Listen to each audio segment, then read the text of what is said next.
America और Europe ने तो ये तय कर लिया है कि अब जब वो मुसलमानों को अपनी सीमाओं से निकालने के लिए लड़ेंगे तो वो हिंदुओं को भी लपेट लेंगे।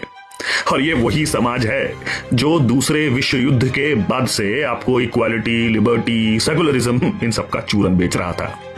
हिंदुस्तान को छोड़ दुनिया भर के बहुईश्वरवादियों के गले काटने में सफल होने के बाद इस्लाम, ईसाइयत और यहूदी वर्चस्व की लड़ाई पिछले 1500 सालों से लड़ ही रहे हैं। हिंदू तो बेचारा पिछले 2000 साल से अपनी जमीन खो ही रहा है।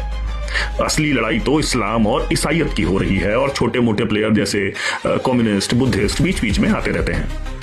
अब जब western world low birth rate के कारण अपनी फेक इन्फ्लेटेड इकोनॉमिक्स के कोलैप्स के नजदीक है तो क्रिश्चियन राइट विंग और चर्च का वर्चस्व भी बढ़ना तय ही है और बॉम्ब फूटेगा इस्लाम पे।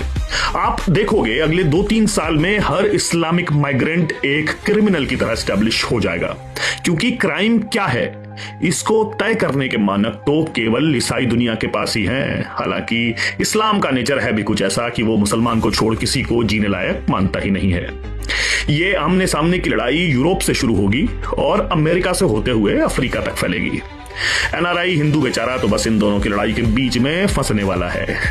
हालांकि अगर भारत सही से ये शतरंज खेल गया तो अपने हित बखूबी निकाल सकता है।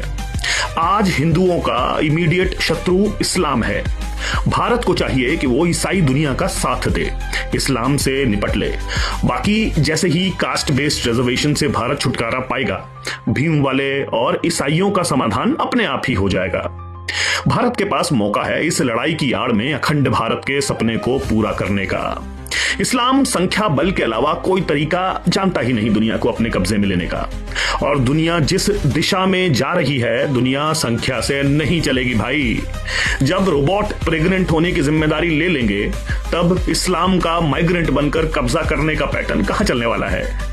2050 तक संभवतः स्वर्ग दिखाने वाले सारे रिलीजन लुप्त हो जाएंगे। ये लड़ाई सिर्फ 25 साल की है।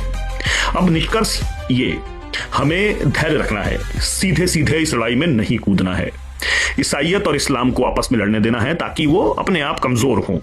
बिना सामने आए ईसाइयत का साथ देना है। हाँ, बस अपने आंतरिक माहौल को लोहे के डंडे से दबाने में घबराना नहीं है। मैं बिल्कुल आश्वस्त हूं कि हमारे जीवन काल में ही हिंदू धर्म अपने स्वर्णिम काल को दोबारा देखेगा। जय तो सनातन धर्म।